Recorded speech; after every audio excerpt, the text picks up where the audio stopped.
ওর সাইডে যদি 8:30টায় যাই একেবারে পাঠ শুরু হবে, শুধু খালি পাঠটা শুনবো। এই ভুলটা করবেন না। আগে আসুন, দর্শন করুন, ভাগবত অর্জন হবে, সেই অর্জন দর্শন করবেন। দর্শন করার সঙ্গে সঙ্গে দ্বাপর যুগের 1 মাস পূজা হয়ে যাবে।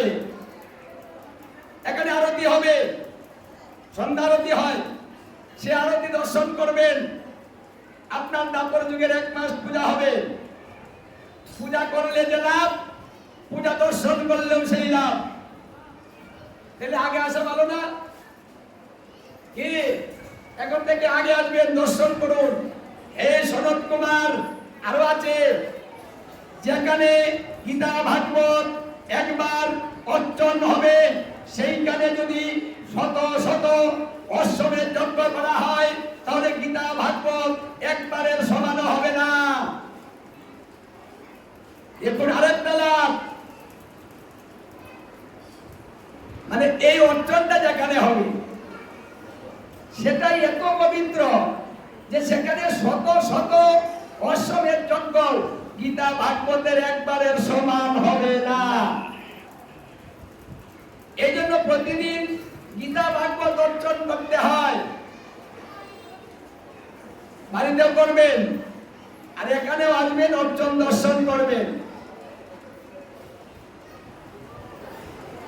শ্রবণে কলিকালে ধর্ম হয়। দেখুন, সব সুযোগ ভালো ভালো ভগবানের কাছে যা ছিল মনে হয় সবকিছুই আমাদেরকে দিয়ে দিলেন। সুযোগ মনে হয় ভগবানের কাছে নেই, আর সব তো আমাদেরকে দিয়ে দিলেন। দিলেন যে তার প্রমাণ, নারদ মুনি যখন শ্রীকৃষ্ণকে একদিন জিজ্ঞাসা করলেন, আচ্ছা কৃষ্ণ, যেখানেই যাই সেখানেই তোমাকে পাই, তাহলে তোমার আসল বাড়ি কোথায়? মানে স্থায়ী ভাবে তুমি কোন জায়গায় থাকো? সবারই তো একটা স্থায়ী ঠিকানা আছে। তোমার তো আমি সব জায়গাতেই পাই, তোমার কি আসল বাড়ি নাই? বলো না। তারপরে শ্রীকৃষ্ণ বললেন, না হম তিষ্ঠামি বৈকুণ্ঠে যোগিনাং হৃদয়ে নচ মদ ভক্ত যত্র গায়ন্তি তত্ত্ব তিষ্ঠামি নারদ। হে নারদ, আমার ভারীগণ নেই, আমার নিজের কিছু নেই, আমার সবকিছু আমি ভক্তের উপরে ছেড়ে দিয়েছি। যেখানে সাধুগুরু বৈষ্ণব অবস্থান করে আমার গুণগান কীর্তন করে, আমি সেই জায়গায় অবস্থান করি, সেইটাই আমার বাড়ি। ভক্তের বাড়ি আমার বাড়ি।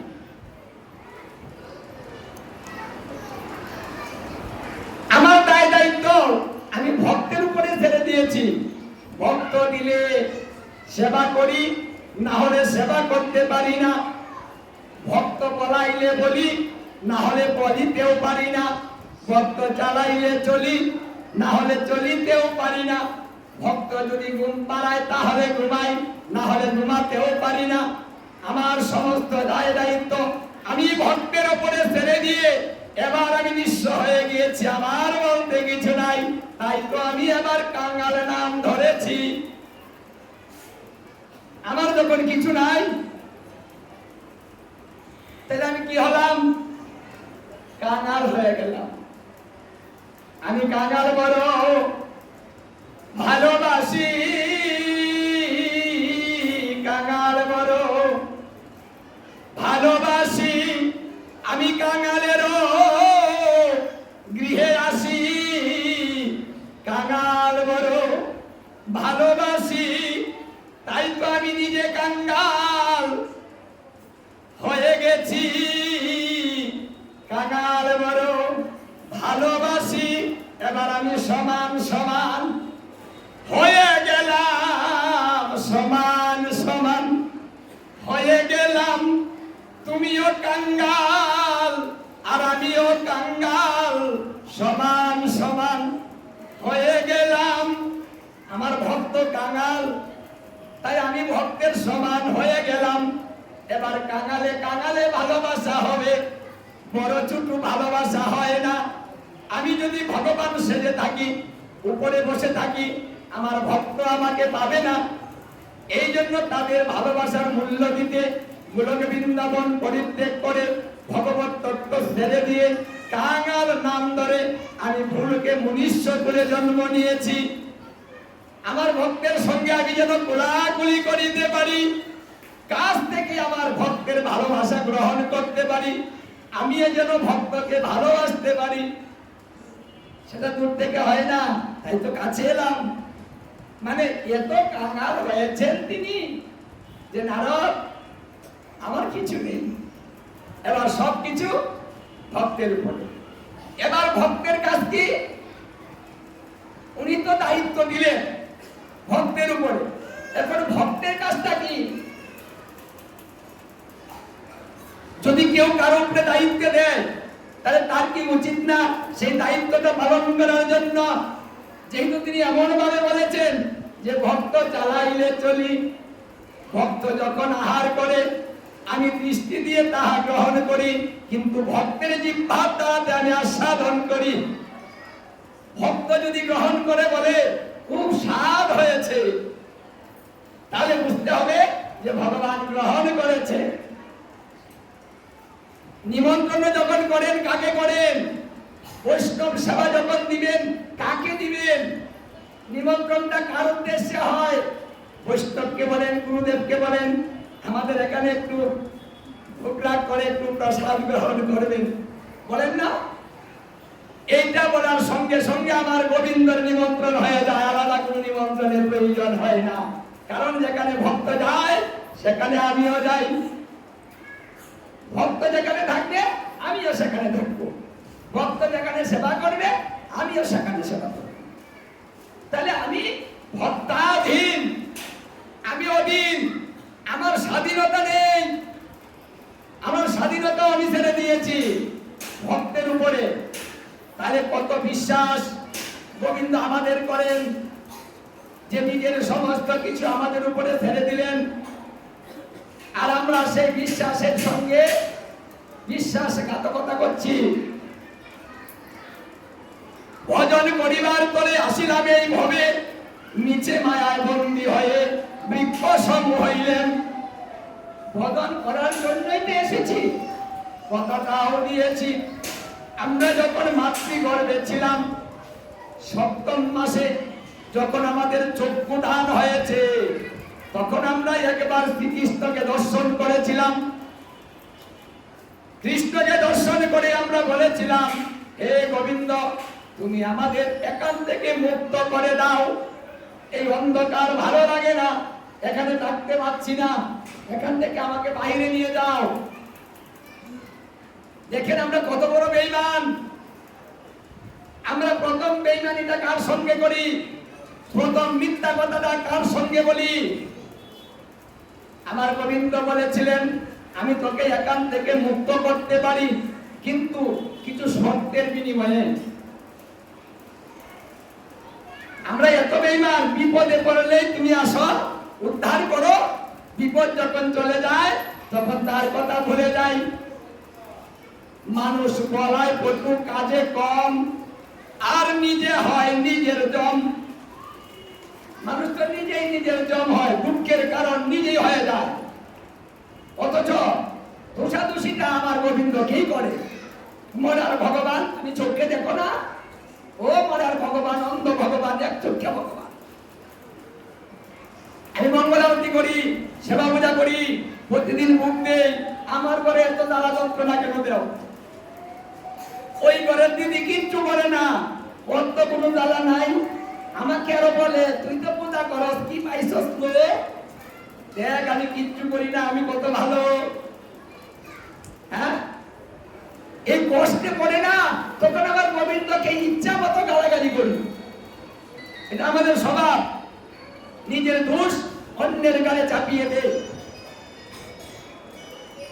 নিজের দোষটা স্বীকার করি না। এবার গোবিন্দ যখন বললেন সত্যের কথা, আমরা তখন মেনে নিলাম। ঠিক আছে, তুমি যে সত্য দিবে সেই সত্যই আমরা মানিব, এবার আমাকে উদ্ধার করে দাও। সত্যটা কি? এই জন্মে গিয়ে তুই আমার সেবা পূজা করবি, আমার গুণকীর্তন করবি, আমার ভক্ত সঙ্গ করবি, আমার সঙ্গে তুই ভালোবাসা করবি, এই কথা তুই আমাকে দে। বিপদে পড়ে স্বীকার করে নিলাম, এবার তুমি যা বললে আমি সব করব।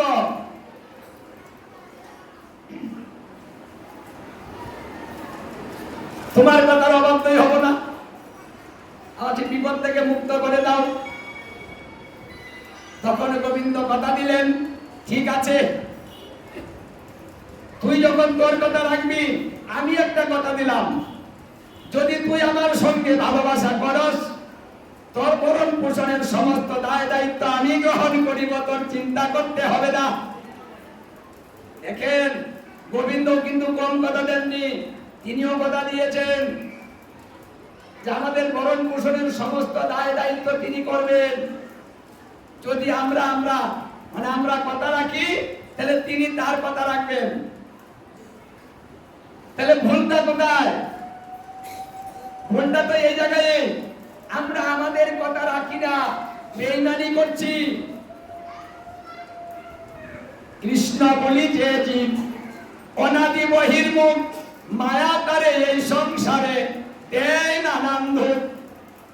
আমরা যখন এই কৃষ্ণকে ভুলে গেলাম, এই কথাটা ভুলে গেলাম, সেই সুযোগে মায়া পিশাচী গলায় বেঁধেছে, এই অন্ধকূপের মধ্যে নিমজ্জিত করেছে। প্রতিদিন আমাদের দুঃখ দিচ্ছে, জ্বালা যন্ত্রণা দিচ্ছে, আর আমরা সেটা বুঝতে না পারে গোবিন্দকে দোষারোপ করে বসে আছি। আপনি কথা রাখেন, আপনি সুখী হবেন, চিন্তা করবেন না, দরকার নেই, তিনি তো করবেন। তাহলে এখানে ভুল টাকা এত সুন্দর ব্যবস্থা করে দিলেন, তারপরে তাকে দোষারোপটা ছাড়ি না। এইভাবে আমরা সব কথা দিয়েছিলাম। এবার জনমে ও গো প্রভু, আমি হব তোমার সাথী। এবার জনমে ও গো প্রভু, আমি হব তোমার সাথী। জনমে জনমে আমায় দিয়েছ ফাঁকি, জনমে জনমে আমায় দিয়েছ ফাঁকি। এবার জনমে ও গো প্রভু, আমি হব তোমার সাথী।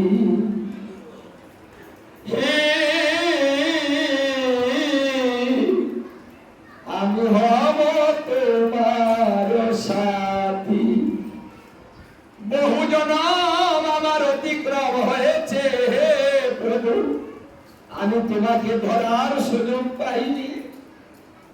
এবার যখন তুমি আমাকে পূর্ণাঙ্গ দেহ করে দিয়েছো, তুমি ধরার সুযোগ করে দিয়েছো, এবার আমি তোমার সঙ্গের সাথী হব। আমি তোমাকে ভালোবাসা দিব, আর কাউকে দিব না।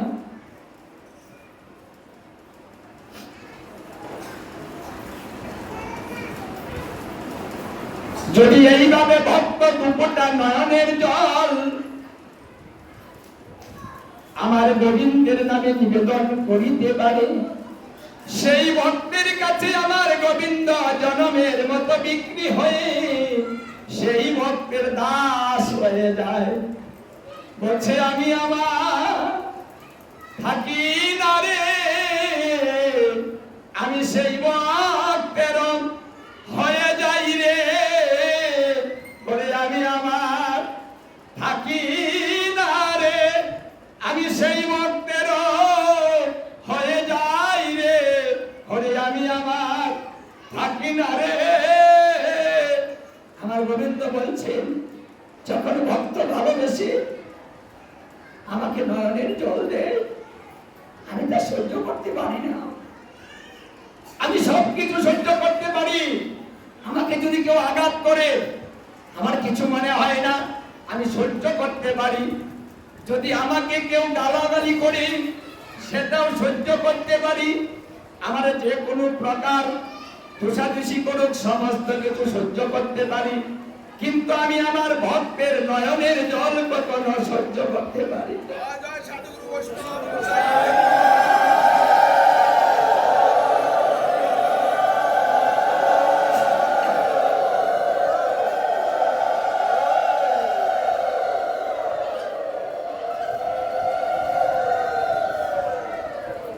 ভক্ত কেন কাঁদে সদা সর্বদা, এই তত্ত্ব আমার মহাপ্রভু শিখিয়েছেন। আমার মহাপ্রভু, এই মহাপ্রভু সদা সর্বদা কাঁদতেন। একদিন মা সচিমাতা জিজ্ঞাসা করলেন, ও বাবা নিমাই, তুমি সদা সর্বদা কেন এত কাঁদো বাবা? বলছে, মা আমি অভাবী হয়েছি, অভাবে পড়িলে সকলেই কাঁদে, অভাব না থাকলে কেউ কাঁদে না। ও মা, আমি যে অভাবে পড়ে কাঁদছি। মা সচিমাতা বললেন, আচ্ছা বাবা, আমরা গরিব, তোমাকে সবকিছু দিতে পারি না, সেই অভাবে তুমি কাঁদছো বুঝি? বলছে, না মা, আমার আরো বড় অভাব আছে। সচিমাতা বললেন, আচ্ছা তুমি বলো তো দেখি, তোমার কিসের অভাব? একটা মা যদি সন্তান কাঁদে, মা সহ্য করতে পারে না। এই জন্য মা জিজ্ঞাসা করছে, আমার যতই কষ্ট হোক তবু তোমার অভাবটা আমি পূরণ করে দিব, কিন্তু তোমার কাঁদাটা আমি সহ্য করতে পারবো। বলছে, মা তুমি কি আমার অভাব সত্যি পূর্ণ করে দিবে? যদি দাও আমি কথা দিলাম না, কোনোদিন কাঁদবো না। বলছে, হ্যাঁ দিব। বলো বাবা, তোমার কিসের অভাব, তুমি কি চাও? তখন নিমাই বলল, ও মা, আমি কৃষ্ণ অভাবে কাঁদি, তুমি আমাকে কৃষ্ণ দাও। যদি কৃষ্ণ দিতে পারো আমি আর কোনোদিন কাঁদবো না, কথা দিলাম। এই কথা শুনে মা বলছেন, না বাবা, কৃষ্ণ তো কেউ কাউকে দিতে পারে না, কৃষ্ণ তো আমিও দিতে পারবো না, তাহলে আমি তো কাঁদছি এর জন্য। তাহলে কি উপায়টা বলে দাও মা। সচিমাতা তখন বলে দিলেন, বাবা নিমাই হা কৃষ্ণ বলে সদা সর্বদা নয়ন জলে ভক্ত প্লাবিত করিতে হয়। কাঁদা ছাড়া কোনো উপায় নাই বাবা। কাঁদিতে কাঁদিতে তিনি যখন মায়া পরবশ হয়ে যাবেন, ভক্তের কাঁদা সহ্য করতে পারবেন না, তখনই কৃষ্ণ এসে ভক্তকে দর্শন দিয়ে দেয়।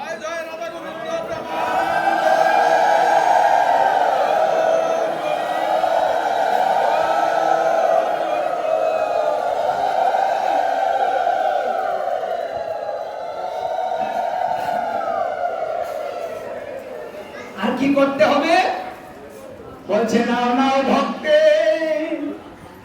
চরণ দুলি, নাও নাও ভক্তে চরণের দুলি, এই দুলি হবে তোমার পারের করি। নাও নাও ভক্তে চরণ দুলি, এই ভক্তের চরণে দুলি যদি তুমি অঙ্গে মাখিতে পারো, তাহলে অন্তিম কালে তুমি কৃষ্ণ দর্শন করিতে পারিবে। কারণ ভক্তের চরণ ধুলিতে কোনো পাপ থাকতে পারেন না। তাই ভক্ত যদি কৃপা করে তার কৃষ্ণ দর্শন হয়। তাই ভক্তের সঙ্গে দাও কোলাকুলি, নাও নাও ভক্তের চরণের দুলি। এই জন্মে নয়, জন্মে জন্মে ভগবান নাও নাও ভক্তের চরণ দুলি। হয়ে যাবে তোমার পারের করি, দাও দাও ভক্তে চরণে দুলি আমি জন্ম জন্মে অপরাধী দাও দাও ভক্তে চরণে